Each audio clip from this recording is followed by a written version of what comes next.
আজ সোমবার আশুরার দিনে বাড়াতে গোপনে এই দুরূদটি ১০০বার পড়ুন। যা চাবেন তাই পাবেন। গায়েবী সাহায্য আসবে, দোয়া কবুল হবে, অভাব অনটন দূর হবে, ভাগ্য খুলে যাবে। সোমবারের দিন সাপ্তাহিক উত্তম দিনসমূহের মধ্যে অন্যতম একটি দিন। সোমবারের দিন আল্লাহ পাক রব্বুল আলামিনের পক্ষ থেকে বিশেষ নিয়ামত প্রদান করা হয়ে থাকে। সোমবারের দিন আসমানের সকল দরজা উন্মুক্ত করে দেওয়া হয়। সোমবারের দিনটিকে স্বয়ং নবী করিম সাল্লাল্লাহু আলাইহি সাল্লাম গুরুত্ব দিতেন। আমরাও যদি সোমবারের দিনটিকে গুরুত্ব দিই, এই দিন নফল ইবাদত বন্দেগী করি, নফল নামাজ পড়ি, কোরআন তেলাওয়াত করি, জিকির আজগার করি, বিশেষ করে নফল রোজা রাখি, আল্লাহ পাক রব্বুল আলামিন বিশেষ মর্যাদা প্রদান করবেন, গুনাহকে মাফ করে দিবেন, গায়েবী সাহায্য প্রদান করবেন। আজকের সোমবারের দিনটি আশুরা পড়েছে। আশুরা শব্দের অর্থ হলো দশম। মুহররম মাসের 10 তারিখে আশুরা বলা হয়ে থাকে। আশুরার দিনের তাৎপর্য, ফজিলত, গুরুত্ব অনেক বেশি। আশুরার দিন আল্লাহ পাক রব্বুল আলামিন বিভিন্ন নবী রাসূলদেরকে সম্মান প্রদান করেছেন, মর্যাদা প্রদান করেছেন। আল্লাহ তাআলা তাদেরকে বিশেষ ফজিলত দান করেছেন। আশুরার দিন আল্লাহ তাআলা হযরত আদম আলাইহিস সালামের তওবাকে কবুল করছেন। আশুরার দিন আল্লাহ তাআলা হযরত ইদ্রিস আলাইহিস সালামকে উচ্চ মাকাম প্রদান করেছেন। আশুরার দিন নূহ আলাইহিস সালামের জাহাজ জুদি পাহাড়ে এসে আটকে যায়।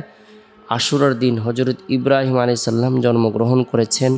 আশুরার দিন তাকে খলিল হিসেবে গ্রহণ করেন এবং আশুরার দিন আল্লাহ পাক রব্বুল আলামিন তাকে আগুন থেকে রক্ষা করেন। আল্লাহ তাআলা হযরত দাউদ আলাইহিস সালামের তওবা কবুল করেন। আশুরার দিনে ঈসা আলাইহিস সালামকে আল্লাহ তাআলা উঠিয়ে নেন। আশুরার দিনে মূসা আলাইহিস সালামকে আল্লাহ তাআলা সাগর থেকে রক্ষা করেন এবং ফেরাউনকে ডুবিয়ে মারেন, চুবিয়ে মারেন আশুরার দিন। ইউনুস আলাইহিস সালামকে আল্লাহ তাআলা মাছের পেটের অন্ধকার থেকে বের করেন আশুরার দিন। সুলাইমান আলাইহিস সালামকে আল্লাহ তাআলা রাজত্ব ফিরিয়ে দিয়েছেন আশুরার দিনে। তাই আশুরার দিনটি অত্যন্ত বরকতপূর্ণ এবং ফজিলতপূর্ণ একটি দিন। সোমবারের দিনটি সাপ্তাহিক উত্তম দিনসমূহের মধ্যে অন্যতম একটি দিন। পুরো মুহররম মাসটি হলো আল্লাহ তাআলার মাস। আল্লাহ পাক রব্বুল আলামিন যেদিন থেকে আসমান জমিন সৃষ্টি করেছেন, পাহাড় পর্বত সৃষ্টি করেছেন, সমুদ্র মহাসমুদ্র সাগর সমূহ সৃষ্টি করেছেন, লৌহ কলম সৃষ্টি করেছেন, সেদিন থেকে মাস গণনার ক্ষেত্রে 12টি মাস নির্ধারণ করে রেখেছেন, নির্ধারণ করে দিয়েছেন। এর মধ্যে থেকে 4টি মাসকে আল্লাহ তাআলা সম্মানিত মাস বলে আখ্যায়িত করেছেন। মিনহা আরবাতুল হুরুম। সম্মানিত 4টি মাসের মধ্যে থেকে সবচেয়ে ফজিলতপূর্ণ মাস হলো মুহররম মাস তথা আল্লাহ তাআলার মাস। মুহররম মাসের গুরুত্বপূর্ণ আমল হলো এই মাসে বেশি বেশি করে নফল রোজা রাখা। রাসূলুল্লাহ সাল্লাল্লাহু আলাইহি সাল্লাম ইরশাদ করেছেন, আফদলুস সিয়ামি বা'দা রমাদানা শাহরুল্লাহিল মুহররম। রমজান মাসের রোজার পর সর্বশ্রেষ্ঠ রোজা আল্লাহর মাস মুহররম মাসের রোজা।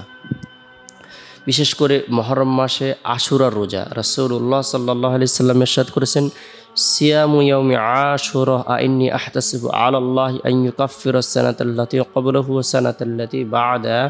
আমি আল্লাহ তাআলার দরবারে আশা রাখি যে 10 মুহররমের রোজা তার পূর্ববর্তী ও পরবর্তী 1 বছরের গুনাহের কাফারা হবে। সুবহানাল্লাহ। তাই গুরুত্ব সহকারে আমরা আশুরার রোজা রাখার জন্য চেষ্টা করব। পরিবার পরিজনদেরকেও রাখার ব্যাপারে উৎসাহ প্রদান করব। নবী সাল্লাল্লাহু আলাইহি সাল্লাম সাপ্তাহিক রোজা রাখতেন সোমবারের দিন, বৃহস্পতিবারের দিন।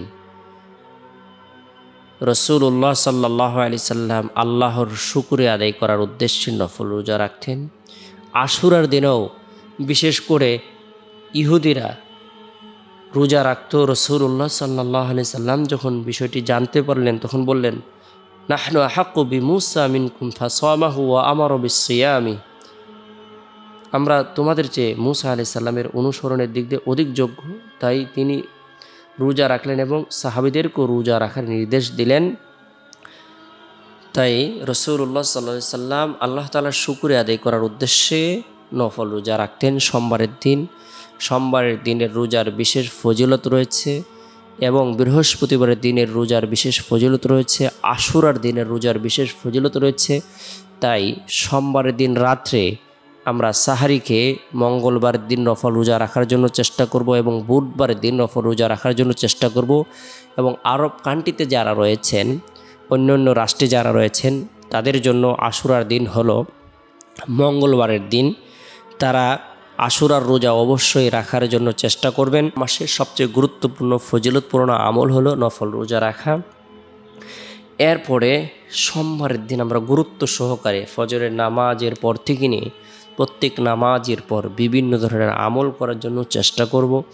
সোমবার দিন ফজরের নামাজ সম্পূর্ণ করার পর তাসবিহ হাতে নিয়ে সুবহানাল্লাহ 100 বার পাঠ করব, আলহামদুলিল্লাহ 100 বার, আল্লাহু আকবার 100 বার, লা ইলাহা ইল্লাল্লাহ 100 বার। এই তাসবিহ, তাহলিল, তাহমিদ, তাকবীর পাঠ করব। আল্লাহর পবিত্রতা বর্ণনা করব, আল্লাহর প্রশংসা বর্ণনা করব, আল্লাহর বরত্বকে স্বীকার করব, আল্লাহর একাত্মবাদকে স্বীকার করব। যে ব্যক্তি সুবহানাল্লাহ সকালবেলায় 100 বার আমল করবে এবং সন্ধ্যাবেলায় 100 আমল করবে, আল্লাহ তাআলা তাকে 100 হজের নেকি প্রদান করবেন। আলহামদুলিল্লাহ, কোনো ব্যক্তি যদি সকাল সন্ধ্যা 100 বার পড়ে, আল্লাহ তাআলা তাকে 100 ঘোড়া জিহাদের জন্য সদকা করার নেকি প্রদান করবেন। লা ইলাহা ইল্লাল্লাহ, যে ব্যক্তি সকাল সন্ধ্যায় 100 বার পড়বে, সে 100 গোলাম আজাদের নেকি লাভ করবে। আল্লাহু আকবার, কোনো ব্যক্তি যদি 100 বার পড়ে, সে ওই দিন সবচেয়ে বেশি নেকির অধিকারী হবে, অর্থাৎ কাল কিয়ামতের দিন। তবে সেই ব্যক্তির কথা ভিন্ন যে তার থেকে বেশি পড়েছে। সুবহানাল্লাহ। তাই এই তাসবিহ, তাহলিল, তাহমিদগুলো পাঠ করব। এরপরে সোমবারের দিন জোহরের নামাজ সম্পূর্ণ করার পর গুরুত্ব সহকারে আস্তাগফিরুল্লাহ, আস্তাগফিরুল্লাহ, আস্তাগফিরুল্লাহ, আল্লাহ আমাকে ক্ষমা করুন, আল্লাহ আমাকে ক্ষমা করুন, আল্লাহ আমাকে ক্ষমা করুন, বরকতপূর্ণ এই ইস্তিগফারের আমল করব। যে ব্যক্তি গুরুত্ব সহকারে বরকতপূর্ণ এই ইস্তিগফারের আমল করবে, যদিও তার গুনাহ সমুদ্রের ফেনা পরিমাণ হয় না কেন, মরুভূমির বালুকারাশি পরিমাণ হয় না কেন, পৃথিবীর সমস্ত দিন পরিমাণ হয় না কেন, পৃথিবীর সমস্ত রাত পরিমাণ হয় না কেন, তবু আল্লাহ পাক রব্বুল আলামিন তার গুনাহকে মাফ করে দেবেন। সুবহানাল্লাহ। আস্তাগফিরুল্লাহ, আস্তাগফিরুল্লাহ ফরজ নামাজের পর 3 বার পাঠ করব, আমল করব। এরপরে সোমবারের দিন আসরের নামাজ সম্পূর্ণ করার পর গুরুত্ব সহকারে নবী সাল্লাল্লাহু আলাইহি সাল্লামের প্রতি মহব্বত রেখে, ভালোবাসা রেখে দুরূদের আমল করব 100 বার। আল্লাহুম্মা সাল্লি আলা মুহাম্মাদিন আবদিকা ওয়া রাসূলিক وصل على المؤمنين والمؤمنات والمسلمين والمسلمات اللهم صل على محمد عبدك ورسولك وصل على المؤمنين والمؤمنات والمسلمين والمسلمات। এই দুরূদের আমল করব 100 বার। এরপরে রব্বুল আলামিনের দরবারে কাকুতি মিনতি করে হাজত পূরণের উদ্দেশ্যে, রিজিক বৃদ্ধির উদ্দেশ্যে, ধন দৌলত বৃদ্ধির উদ্দেশ্যে, গুনাহ মাফের উদ্দেশ্যে দোয়া করব, প্রার্থনা করব। আল্লাহ তাআলা দোয়ার বরকতে কঠিন ও জটিল বিপদ দূর করে দেবেন, গায়েবী সাহায্য প্রদান করবেন, আশা আকাঙ্ক্ষাকে পূরণ করে দিবেন। এরপরে সোমবারের দিন শেষ হওয়ার পরে যে রাত আসে, রাতটি হলো ফজিলতপূর্ণ একটি রাত। এ রাতের মধ্যে বিশেষ করে এশারের নামাজ সম্পূর্ণ করার পর সূরাতুল মুলক তেলাওয়াত করব। তাবারাকাল্লাযী বিয়াদিহিল মুলক ওয়া হুয়া আলা কুল্লি শাইইন কাদির। যে ব্যক্তি রাতে সূরাতুল মুলক তেলাওয়াত করবে, আমল করবে, আল্লাহ পাক রব্বুল আলামিন কবরের ফিতনা, কবরের সওয়াল জবাব, কবরের আযাব থেকে নিরাপত্তা দান করবেন। আল্লাহ তাআলা তার উপর খাস রহমত বর্ষণ করবেন। তেলাওয়াতকৃত সূরা, পাঠকৃত সূরা তেলাওয়াতকারীর জন্য সুপারিশ করবে। সুবহানাল্লাহ। গুরুত্ব সহকারে সূরাতুল মুলকের আমল করব। এরপরে রাতে ঘুমানোর পূর্বে আল্লাহুম্মা বিসমিকা আমুতু আহইয়া এই দোয়াটি পাঠ করে ঘুমিয়ে যাব।